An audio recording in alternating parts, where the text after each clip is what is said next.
এই দেশের মানুষ আর দেখতে চায় না। বন্যাত্ম মানুষের সাথে বিমান আর হেলিকপ্টার থেকে তার নিক্ষেপ করে ক্ষুধার্ত মানুষের সাথে উপহাস বন্ধ করতে হবে। প্রিয় বন্ধুগণ, আমাদের গণমিছিল এখন শেষ বক্তব্য প্রদান করছেন ইসলামী আন্দোলন বাংলাদেশের সংগ্রামী প্রেসিডিয়াম সদস্য হযরত মাওলানা অধ্যক্ষ মোসাদ্দেক বিল্লাহ আল মাদানী।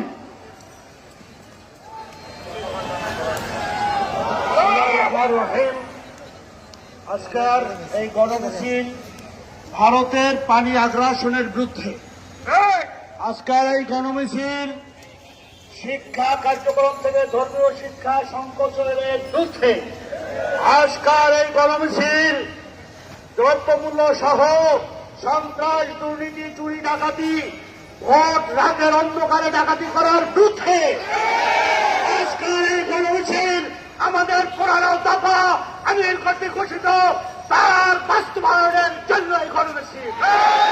আজকের এই গণমিছিল প্রধানমন্ত্রী শেখ হাসিনা একজন মুসলিম নারী হয়ে সে সংসদে এই নুপুর শর্মার বিরুদ্ধে, সেই আপনার বিজেপির মুখ্যমন্ত্রীর বিরুদ্ধে নিন্দা প্রস্তাব আনতে পারলে তার বিরুদ্ধে।